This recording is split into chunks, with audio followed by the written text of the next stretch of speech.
Hello, everybody. What's up? Cedric and Cedric here, CR Wrestling Commentary. We will be reviewing Ring of Honor. But before we get to that train wreck, and I'm serious, it's a train wreck. Let's get to something a little bit more important. And that will be answering viewers. And that, graphic up on the screen because we are professionals. And if you don't have a graphic, then you're not a professional. That's what it seems like these days. So there we go. It's on the board right there. Answering viewers.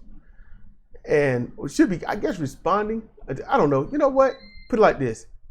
Like, share, and subscribe. Mm-hmm. All right, Cedric, you can take it away because this is from Zemo times all of it. Okay. Let's see. Thoughts. Just a heads up. YT keep deleting my comments or just won't show them for some reason. Okay, pre-show. That just sounds so wrong. That sounds so wrong. What? YouTube, y'all. YouTube. Whitey isn't doing anything to anybody up here. Wait a minute. What? Let's be clear. I didn't say Whitey. I pronounced it. I said YT. Yeah, that sounds interrogative. And what would T do? What? What would T do? Why T do what? Oh, man. I knew somebody named T growing up. I'm going to continue. Okay. Pre-show. Jay White went from facing Max for the new AEW title, and now he is stuck in a stupid faction with Mr. Ass. With Mr. Ass competing on the pre-show. Expletive TK. Yep. Cage versus Garcia looks good. Garcia still has a long way to go, but he's getting better. I mean, it depends on who he worked with, but Garcia has no build up. It's E-fed. It's put a match together. Why? Because reasons. There's no rank. There's no animosity. There's no goal. There's nothing. Like, this would be cool, and I like this person. Yeah. Garcia is good. Garcia proved to me that he was good when we saw him wrestle Jonathan Gresham. Uh-huh. That's all I needed to see. But AEW just... Tony Khan. Yeah. He just does what he does. And yeah, Cage is, the second coming of WWE Jesus. He's wonderful. He's seasoned. He's great. He's like chicken from the gods. Fantastic. But he is too slow for me. He does old school stuff. Like Ric Flair, he would do something and then strut around the ring and all that stuff. But, okay, Flair would do something. He strut around the ring. Okay, he'd do a few more moves. He might gyrate to somebody, and then he do a few more. It wasn't the same. Cage does the same thing. Pow! Walk around you in a circle, strut around with my asslessness, and then I pick you up. Do something else. Walk around the circle, strut around in my asslessness, maybe the double bicep. I'm like, come on, man. If you're gonna strut faster. Yeah, keep going. I'm trying not to do this tonight. Yeah, don't defend him. Eddie versus Danielson was a good match, and those fans did not show either wrestler any respect. I must get this off my chest. I keep seeing people badmouth Eddie online and having the gall to say he's a bad wrestler or a fake wrestler. There's nothing bloody fake about Eddie Kingston. Just because he does not spam the super kick 100 times or flip every 5 minutes does not mean he's a bad wrestler. He knows in-ring storytelling and psychology and sells like a master, and his promos are always on fire. I agree with every bit of that. I don't, because it's not every 5 minutes, it's 5 seconds. That's the difference. But other than that, you're right. Mm-hmm. So, yeah, because people say he's a bad wrestler because they don't know what wrestling is. They don't know. The great majority of pro wrestling fans aren't even pro wrestling fans. They're spot monkey fans. They're move fans. They're, how can I insult you and make you look small and get everyone to pop because I said something like crazy. That's it. They don't know what wrestling is.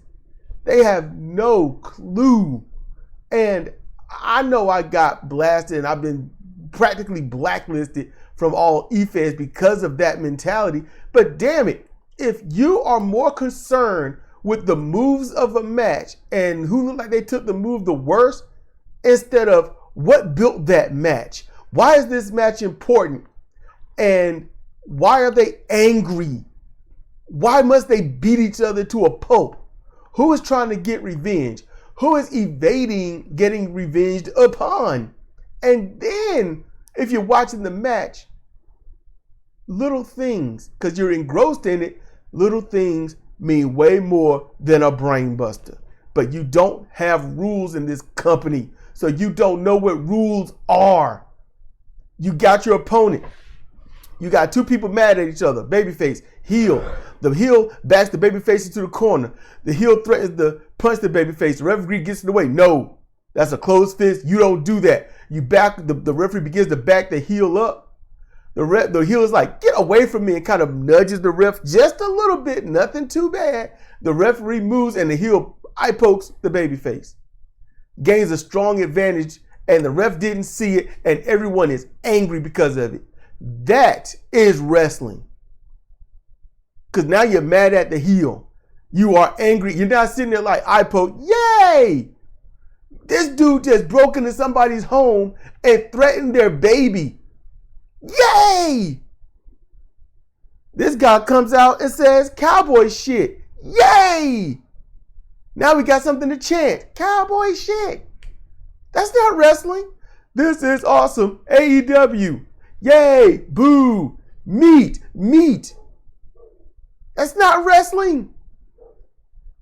So, they don't know what wrestling is. They don't want to know. It's way less about what wrestling is and more about crowd participation. Listen, and crowd participation should be a very good part of wrestling, but they use the crowd to be told what to do, which lead to bad matches or wasted great matches. Example, Ospreay versus Konosuke. All right? Mm-hmm. Imagine if there was a severe angle to that match. Imagine if Ospreay came back, Konosuke is mad with what broken English he has, and he says, you left the Don Callis family. I was over in Japan. I couldn't do anything. That is no excuse to me. You are out as far as I'm concerned. And Ospreay is all like, what in the world? And he's like, nope, I'm going to talk to Don Callis about this. He turns around to walk away. Konosuke blasts him in the back of the head. Beat him down. Just dog walk him. One-sided ass whooping. And right now, Ospreay got a reason to fight back. But he can't because the Don Callis family won't let him get to Konosuke. Ospreay is now the babyface. See how that one little thing could start something, and for 3 weeks, they keep building that up. Well, Ospreay tries to get to him, and someone in the Don Callis family go jump Ospreay. Ospreay needs help. Kyle Fletcher, he can be that help. United Empire starts to reform. Don Callis family loses 2 members, but it's still all good. The pay-per-view happens. They wrestle each other. There's some interference because, you need the separation of heels and faces. They have their long match. They don't do the stupid selling at the end. Ospreay, when he gets dropped on his head but scraped his back on the rope, then at that point, he should sell that.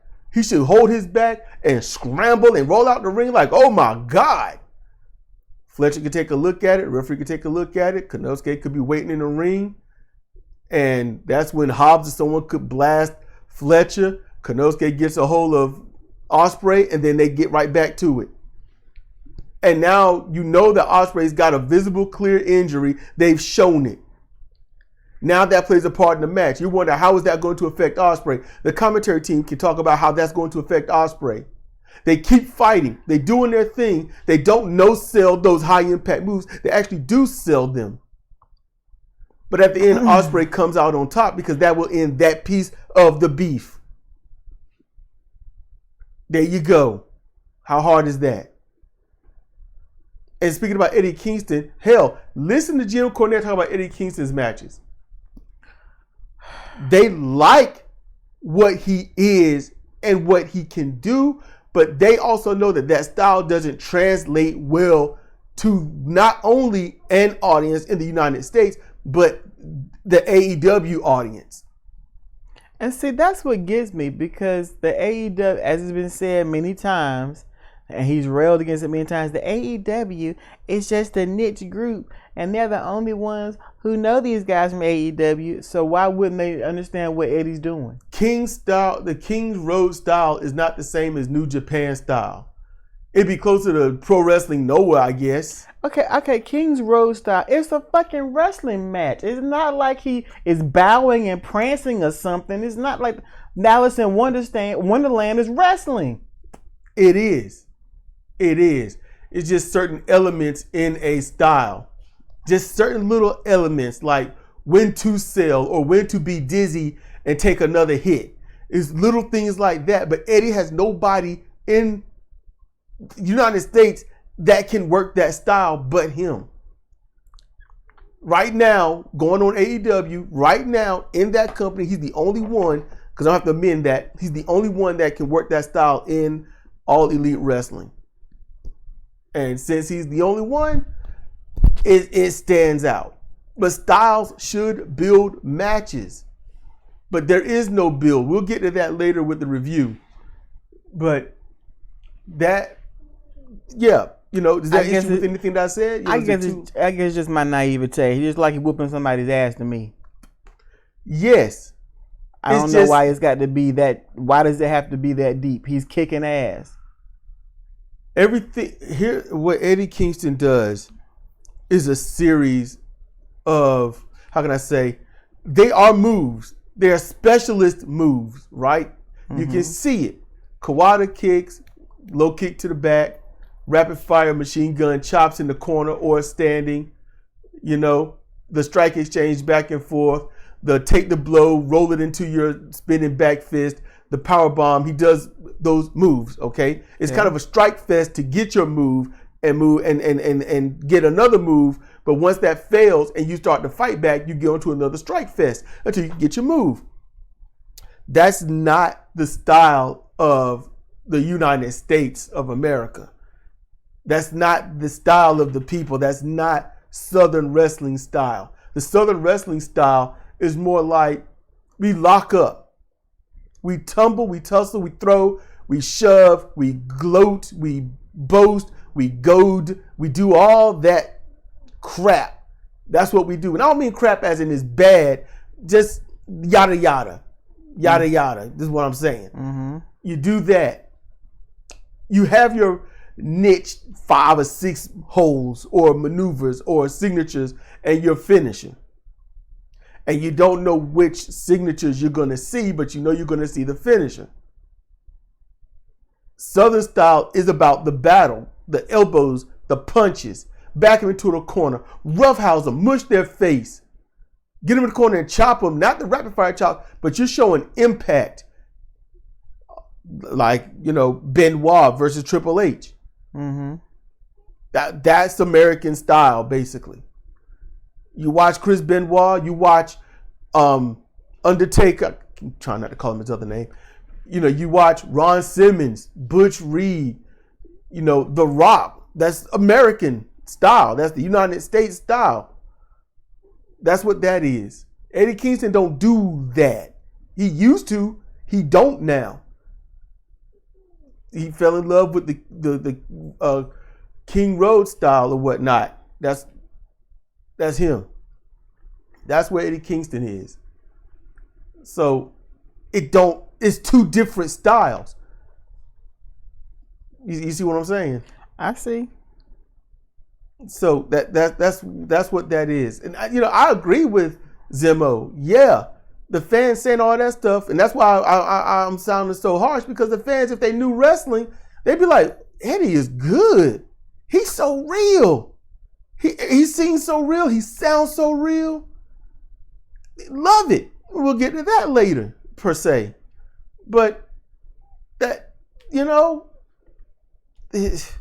ain't like I'm saying I know all about wrestling and nobody else does, because that's how I'm not gonna lie, that's how an idiot wants to see me.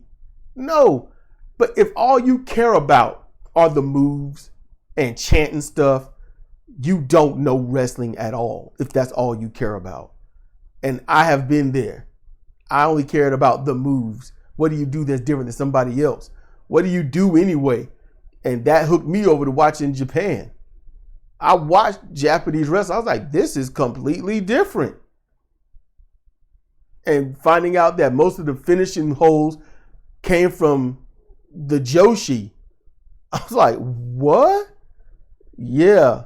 So, been there, done that, and then I leveled up. I ain't gonna say I grew up. I think that's dumb. I leveled up. I learned a bit more. I started seeing things, understanding why this and why that. I wish I hadn't, but I did. I honestly wish I just stayed an absolute mark and not understanding anything about the wrestling business or what I should be seeing in the ring. But we are where we are, right? Mm-hmm. And keep going. I know it is their opinions, but as a fan, I'm sick of Eddie getting disrespected by people who know nothing about wrestling. Batista 2.0 wins. No surprise. At least he has a history with Joe, so the upcoming title match should hopefully be good. And who's you talking about, Batista 2.0? I'm guessing Warlow. Oh, okay. AEW has ruined the reputation of Strong. He went from a beast and master of the backbreaker to a clown who whined in a wheelchair for months. I just hope this title run is a good one. You know, it's crazy. Cornette said the same thing. Mm-hmm. And you said the same thing. Mm-hmm. And I tried to offer my solution to that. Just do better. Just be serious, do better, and just keep it going that way. That's all they got to do, and hopefully all this crap that we know could be on the back burner. Just stay there and burn up in the back. Not holding it for later. Let it burn up in the back, on the back burner. That's it. Let it burn up. Let's see. He said, that has to be the most savage rant you ever inflicted upon Mox. My goodness. I don't even remember it. I don't either. Anything about Moxley isn't even worth remembering because he's not rememberable. Nope. Not in a positive way anyway. Let's see. I just do not like him to my core. I can't stand him either. I don't like him to his core. Tony versus Deanna would have been better if it wasn't for the interference. I understand Storm is a heel and heels cheat, but I'm used to watching heels win mostly on their own when I started watching New Japan Pro Wrestling and most Japanese wrestling years ago. So it annoys me when the interference is included. Yeah, it sounds like you, don't it? Mm-hmm. It sounds just like Cedra. And I'm like, heels are needed, but yet in Japan, they have no clue of what a heel is. I was watching a match, Chono versus somebody. He just right in front of the ref, a low blow. Right in the front, just kneel, low blow. And I was like, what in the world? I thought that was just some game thing in Tokan 2. And 3, just, okay, low blow and the ref. I mean, you can't, there's no real DQs in the game. So I guess that was, I was like, oh, that's real? Yep.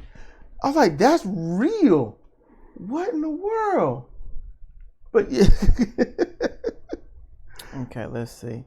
Will Ospreay defeats Konosuke. Of course, I really do not want to be harsh on Will anymore, but I just find it so annoying when he is booked to defeat guys who are better than him and can easily beat him. I agree. Yep, long drawn out 20-some damn minute match and don't sell a damn thing, and then he comes up winning, and then finally go to sleep in the ring. Yeah, that's. I'm just so tired of that right there. That's the style. Do everything, barely sell. You don't run out of energy. Everything is brand new and you're fresh almost the whole match.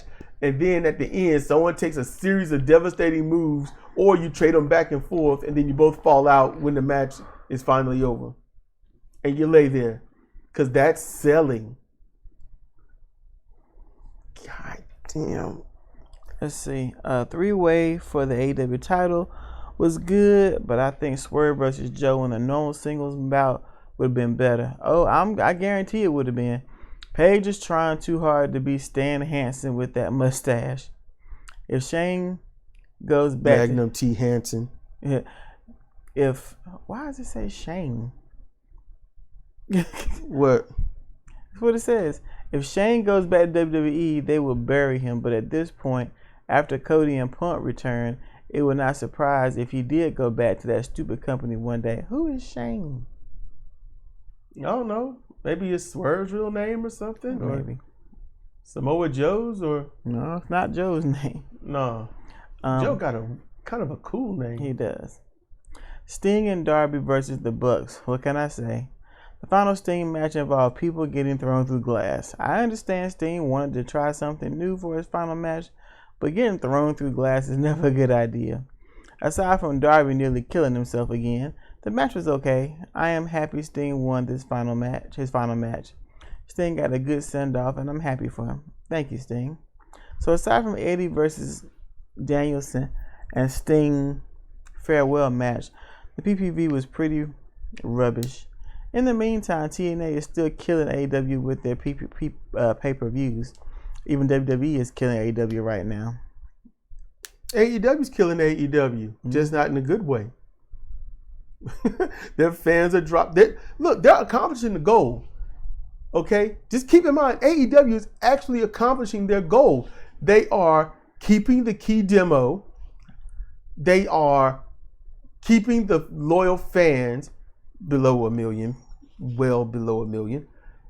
And their loyal followers on Twitter and whatnot. And they got a cult following that will defend them no matter what.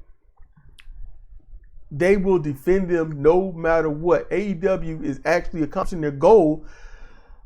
But as a business, honestly, they are. If they had to transition into a business to make money, they would be out of business in 2 weeks. Because Daddy would cut off money. Tony Khan wouldn't know how to make money. Because you look at his soccer team, his other teams that he's got, he fails. They don't like him there. All these other sports teams that he's got, they don't like Tony Khan. He sucks. They're hobbies to him. Tony Khan wouldn't know how to make money if he had a printing press. Damn. He fails up. When Dad kicks off, everything else is going to kick off too. He sucks. He sucks so bad. And I'm sitting here broke as a joke. And if I had AEW, trust and believe it'd be better. But nope. You couldn't run that company if that company had legs and was downhill. Couldn't do it. Go ahead. I think that is it. There's your response. Yeah, because YouTube does that. I typed a reply to him. I don't know. It was like a couple of months ago, and I thought it's not there because it's still in the send thing. You got to hit send or something, but no, it showed up in my email, but it didn't show up on YouTube. And my comment, when I post a comment, never shows up in my email. But my email is the same, is ran by Google, just like YouTube ran by Google. So if it's messing up, blame Google. It ain't YouTube's fault, it's Google. They own it, they run it. It's them. Exactly. So, go ahead. Are you getting sleepy, girl? I'm winding down. You want me to read your comment? No. Okay. No, So- I was just pretty much praising them and letting them know to keep going and whatnot. I think that's all for that one. And your reply. Okay. So let me back up some. Yeah, you got to get to the other one. Yeah. Not going to skip any time over this. But for There it anyone out there that, look, y'all got an issue with what I'm saying about fans not knowing pro wrestling, go ahead and put it down there in the comment section. If all you're going to do is try to hurt me, that lets you know how weak you are, so I welcome it. But if you got a legitimate, hey, look, counterpoint, yada, yada, yada, something, go ahead. Shoot, I might learn something. I might be like, you know what, I was wrong. Okay. Because that has happened. Zimbo done corrected me quite a few damn times. Not only Zimbo has done it, Jimmy Whisper, he got me a few times. And I'm like, my bad. Okay. I've learned stuff. And there are things where she just corrected me on, and I'm like, Then I could see where she's coming from, and I'm like, yep. And I was like, now I can't go back. So, teach me. I'm teachable.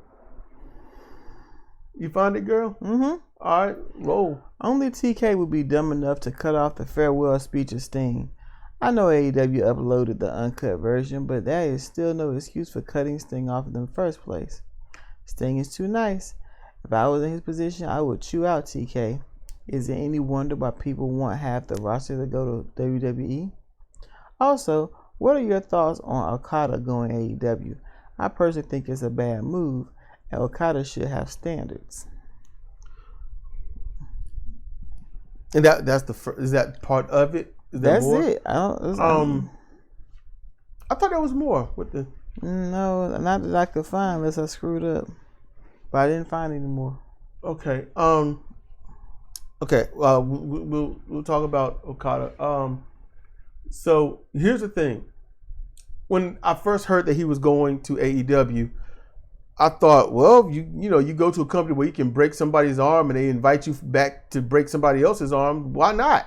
You get to hurt people and get paid for it on national TV. Go ahead. They don't care about their lot. AEW, when you look at the end game of it, they don't care about themselves. They don't. They got rid of who's that super flippy floppy Jack Evans?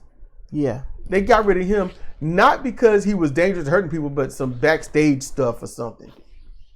They're not gonna get they suspended Sammy Guevara for landing on Jeff Hardy. It's like, look, this dude brained Matt Hardy and concussed him and messed him up for over a year. And then he breaks Jeff Hardy. He done broke somebody else. It's like he don't know what he's doing. And he's injuring people because he has no direction, just like Jack Evans. He has no control over what he does once he leaves his feet. And he's braining people, hurting them. So, and they finally suspended him with pay over that. And it's like, wow, you're teaching me a lesson. I get to go home with my wife, be a dad, and get paid probably $1 million plus, or at least $500,000 a year to just sit at home, train, keep my body up, keep my cardio up, and be with my family. That's not teaching anybody a lesson. It's like getting suspended from school. Thanks for the vacation. I hate this place. Yeah.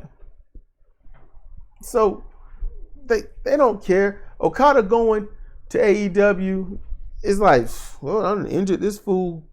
I get to injure other people and get paid for it. And he's gonna get paid millions. He's getting paid like $3 to $4 million a year. Millions. Yeah. You are not in that level of storyline. You're not. But this guy is a big money match guy from Japan, and he's gonna come here and realize, oh crap. Remember Okada's time in TNA. and he left.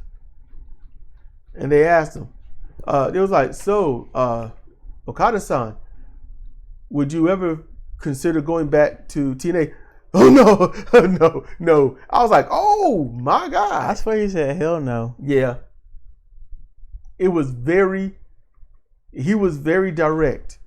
He didn't do the Japanese thing to be kind, and it's like, it was a good company. I had fun there, but it's just not for me. I thank them for everything that they've done, and they've broadened my career. No. Hell no. Oh my goodness. So yeah. So he's basically back at TNA. Yeah. That's very unfortunate. Yeah. He's gonna get used poorly. It's like putting a condom on sideways.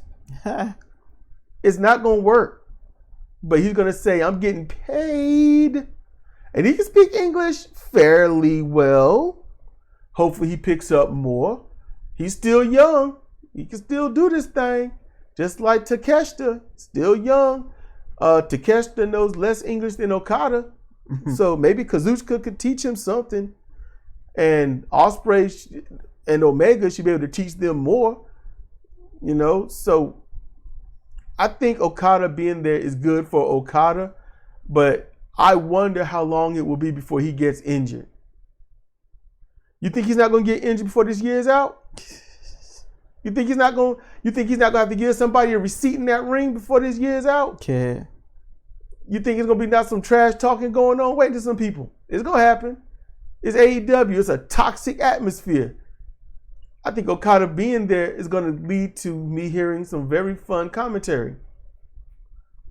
So that's what I think. It's a good move for my entertainment. It's a horrible move for him. He should have just taken a pay cut.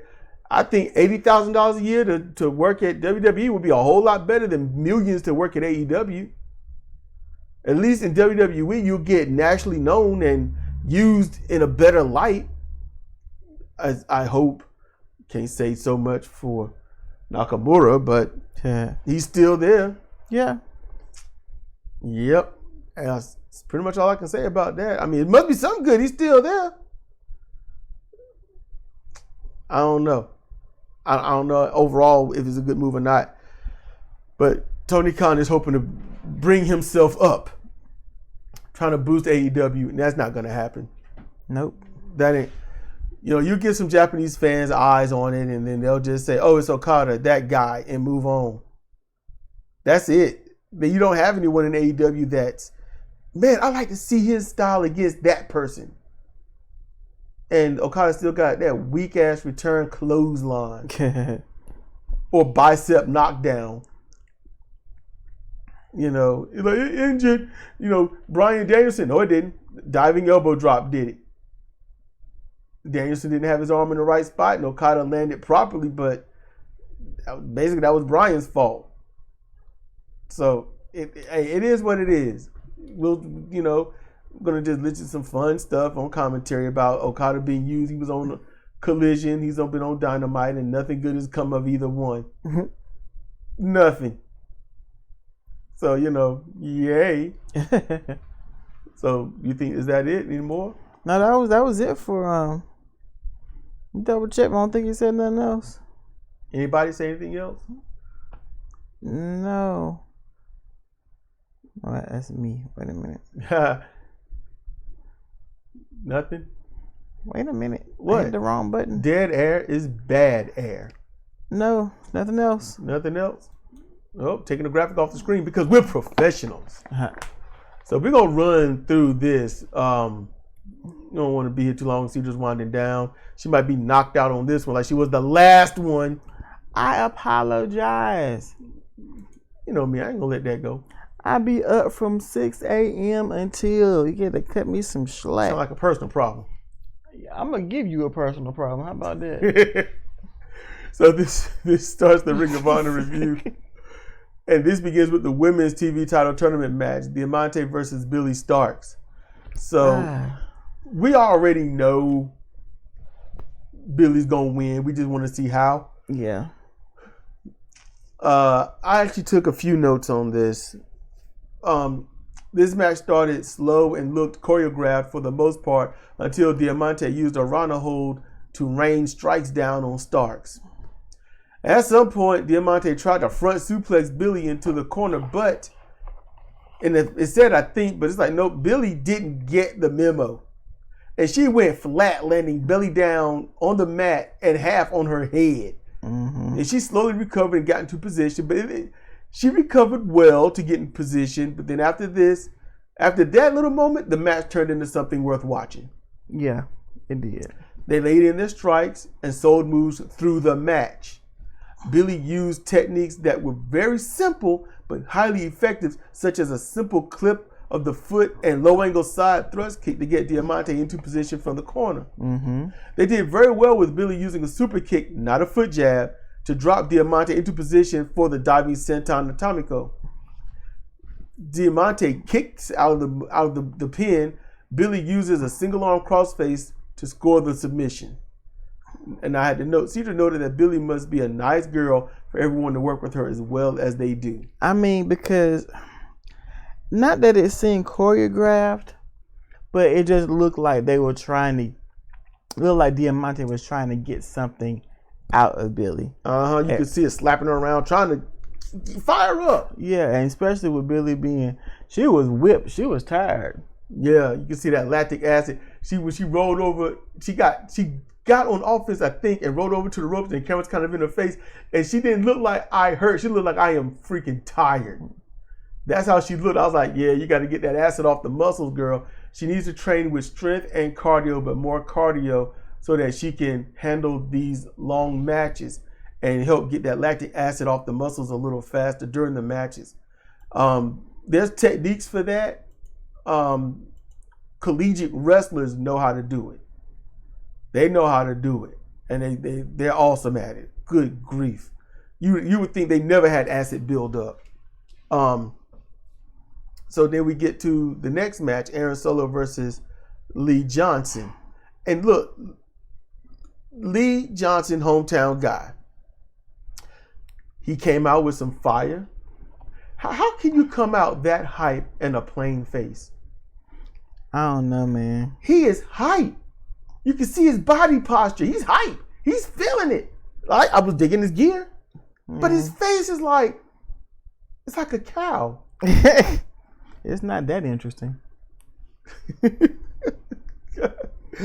so, it was a really decent done match. We were interested in Lee and Aaron. Problems came in where they don't sell the moves and just do stuff. Lee hit a nice capture Blue Thunder Bomb that never wins. That don't win for anybody. People need to stop doing it. The Blue Thunder Bomb shouldn't be a body slam. Aaron hits his rolling Gamagiri finisher for a 2 count. Then followed up by a diving double foot stomp for a 2 count. That's 2 finishes Lee Johnson kicks out of. Lee eventually hit that elevated reverse DDT for the pin, and the DDT, it looked devastating. I'm going to give it that. That looked brutal. But still, if your finisher isn't going to beat somebody, don't do it. The only time you should do that is in a big time match for a belt, because that's when you got to go all out. But other than that, you can miss your finisher, but no one should kick out of it, especially 2 of them. Lee Johnson is stiff. Oh yeah, Card Johnson. Oh my goodness! From the time he stepped onto the stage to the end of the match, he is stiff. Whew. Next, we get a women's 4 corners match. Robbie Renegade versus Lady Frost versus Kiara Hogan, hometown girl, versus Layla Hirsch. We skip this because it serves nobody anything. Nobody. The darn tournament is almost over. There's just no point in this. Hogan wins by pinning Robin with a corkscrew Fisher women's suplex and hold. And she only won because she was at home. Yep. Any other time she would have lost. Yep. She has lost every single match except this one. Then we get to the Ring of Honor Women's Title Proving Ground match. Save it, Cedra. This is Athena versus Aisha. Okay. Save it. Yes, Save it. I'm saving it. So this is Athena, the women's champion, versus Aisha. We learned that Aisha has a prosthetic eye and is formerly the WOD. Okay. I always thought that name was dumb, the WOD. I didn't know what that was. I was like, did somebody mispronounce road? Load, probably. No, it's WOAD. No. Probably mispronounced load because she's heavy duty. I wrote this was a brutal match on both sides with Athena picking up more of the pace. Athena submits Aisha with a standing stranglehold Y. After the match, Athena posts Aisha against the steps and drives a knee into her head twice. Athena gets the mic and asks Atlanta, Georgia, if that hot garbage is what they have to offer. So they all chant ATL. I'm like, is that supposed to do something? This hot garbage is all you have to offer? ATL, ATL. I'm like, what? You chant ATL if someone's putting ATL over.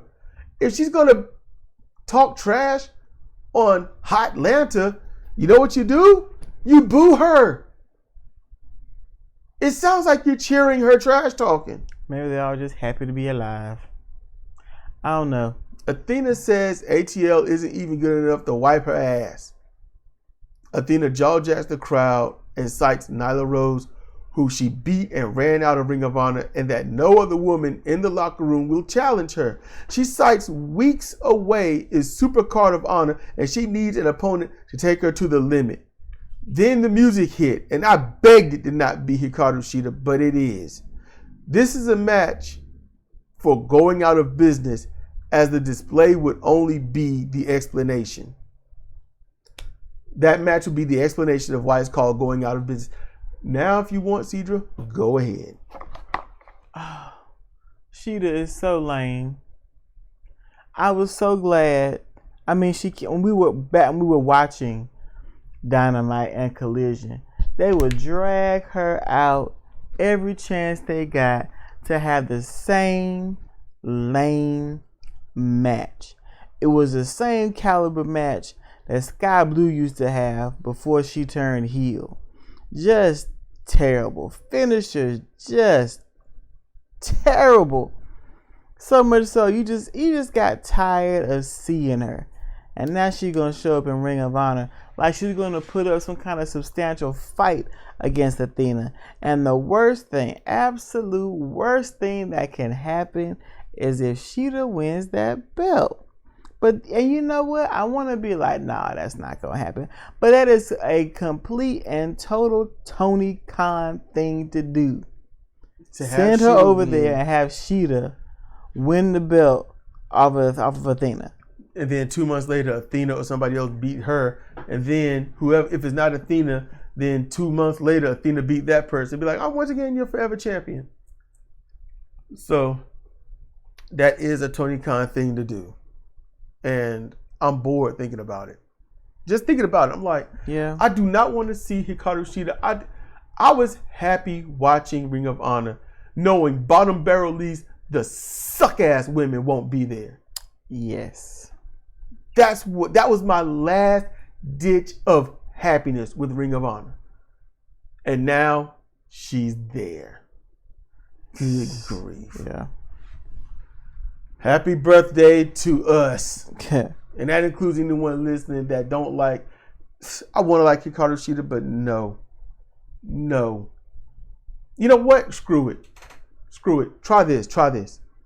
Maybe they're going to work with her to level her up to put on a good match. No. Seriously? I don't think so. So you think Shida's one of those, this is who I am. I'm not going to change. Hold up. I don't want to change. I don't want to grow. I just want to be where I am. Just to gooski that, huh? Yeah.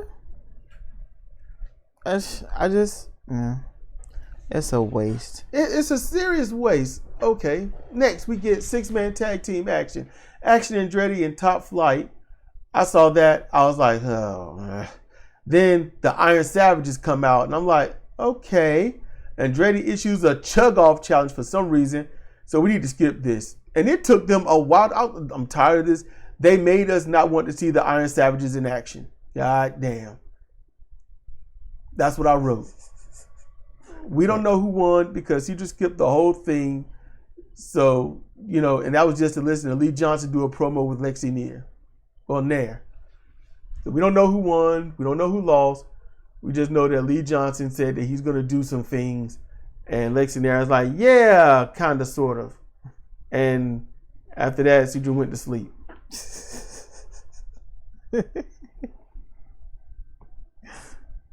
So next we get a tag team match. Jacoby Watts and Nick Camarado versus the Workhorsemen. It was an okay match, but the Workhorsemen showed perfect tag team and tag team skills like champions would do on a regular basis. Problem is, Tony Khan won't let them look good for anything, especially with the Ring of Honor tag titles not being on Ring of Honor. This match ends with double team moves from the Workhorsemen that ends with a strong spine buster by Drake, followed by a diving double foot stomp by Anthony Henry for the pin by JD Drake. There we go. Next, we get Lance Archer versus Darian Bingston. And Jake Roberts, they said, was making his AEW, not even his Ring of Honor debut.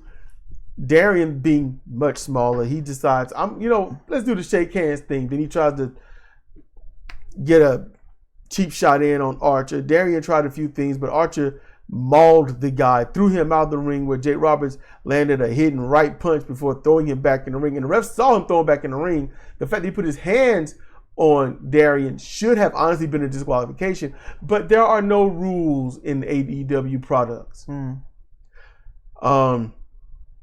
Archer mauled him some more in the ring before delivering the blackout and the pin. That's how that went. So backstage, I normally don't do the promos too much. I rather, like y'all have something to see when you watch the show. So I don't do the promos too much. But backstage, Taya talks about the boys being great and she loves being the boys' mommy. And I'm like, Rhea Ripley is mommy, so here you go.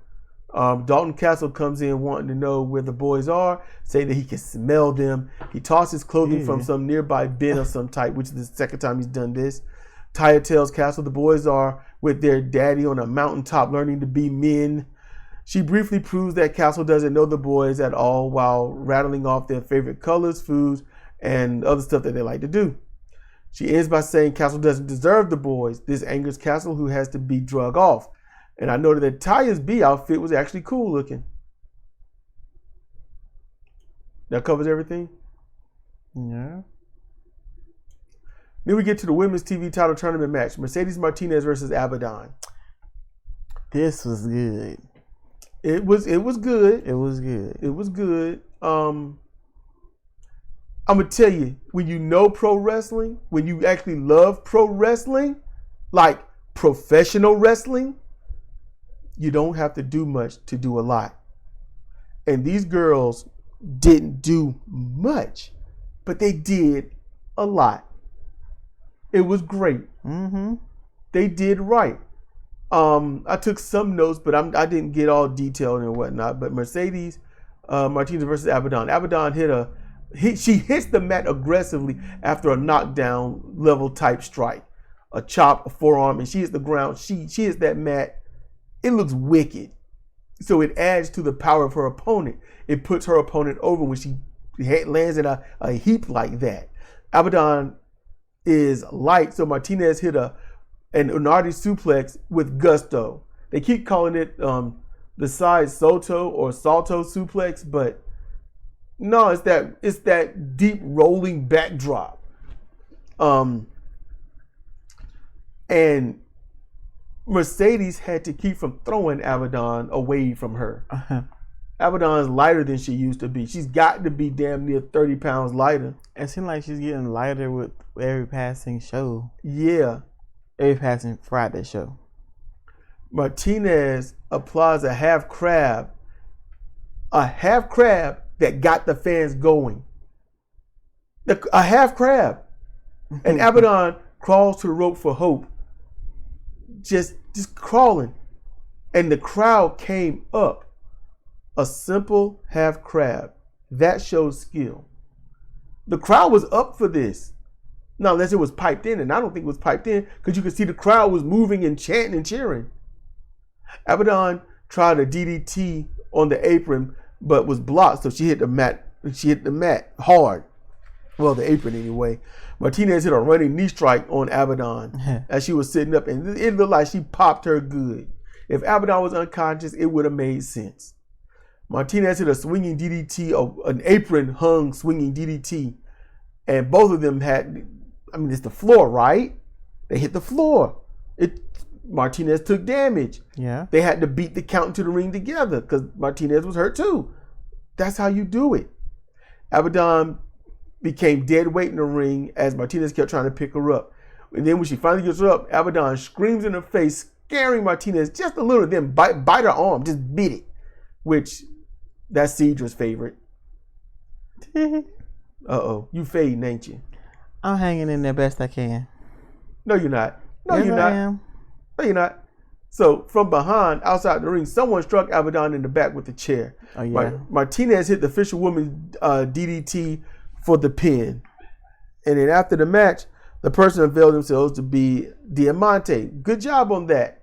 This solidifies Abaddon as a babyface. There you go with that. 4-corner survival match. Slim J, AR Fox, Jack Cartwheel, and Commander. Skipped. Commander pins with Cartwheel with his rope run shooting star press. Which sucks. Then there's a promo. Eddie Kingston cuts a lovely, relaxed promo to cite him defending his Ring of Honor title against Mark Briscoe, saying that Mark deserves it. For years, he's been earning it and deserving it.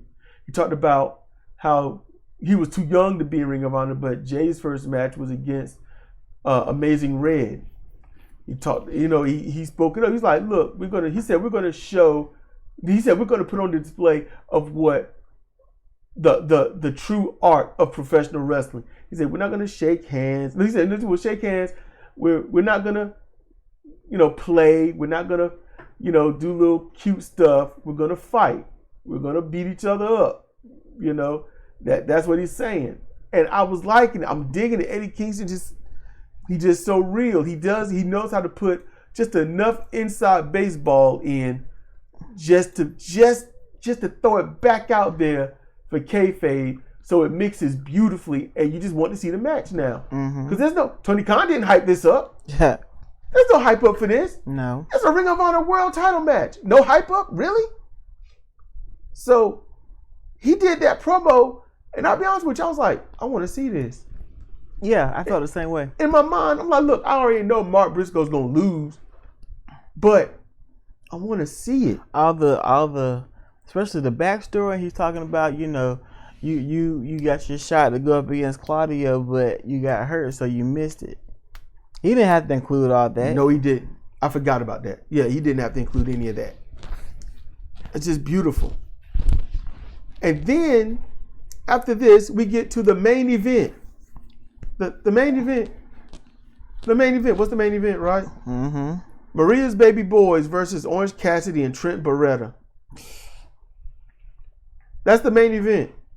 An opening card match is your main event. We didn't watch all of this. It was worded that the Baby Boys, through their wins, has earned them a shot at the best friends. Which makes no sense. How does winning tag matches win a shot at people that don't tag up? How do you do that? That's like two people, their singles record is stellar. They haven't lost a match in 5 years. They've qualified for a tag team title match. That don't make any sense. No, it doesn't. Yeah. So Orange hits the orange punch, wins, beating Cole Carter. Okay. After the match, the heels are in the ring, jaw jacking the faces, and from behind, Spanish Announce Project, they attack the heels, Maria's Baby Boys. That's what we call them. That's not their official tag team name. That's what we call them. Serpentico gets the mask back, but low blows against SAP leaves the heels with the mask, while best friends return to the ring, and then all the men hug. The idea is to leave the crowd happy, and they more or less did that, I suppose. We just aren't happy. No, it was not. It was not a good show. Y'all, they were doing so well. Tony Khan must have watched and said, y'all are doing great. No. I got to stick something in this and mess it up. So that's going to do it. You know, she's sleepy. She tired. I don't know. I might try to get sleepy. I'm going to watch maybe some TV or listen to some videos or some crap like that. But look, you know, whether you agree with me or disagree with me, y'all let me know. It's all good. You know, I'm willing to learn. And plus, it'll be content for the show. You don't have to, you know, and Ring of Honor is pretty much when we're going to do this, when we do the you know, the response and stuff to viewers and whatnot. It'd be, I don't know, if we had enough, it would be outside of it. It'd just upload viewer requests or viewer responses and stuff, answering questions, answering viewers or whatnot. We'd be doing that a little bit on the regular if we had more. So I don't know. I guess if I'm not saying anything evil and off color like some other commentators, then I guess somebody would like me. I don't know. I don't know either. Either case, this is going to do it. This has been Cedric and Cedric for CR Wrestling Commentary, review of Ring of Honor. And with that, y'all be good, be chill, be safe, and we will see you next time.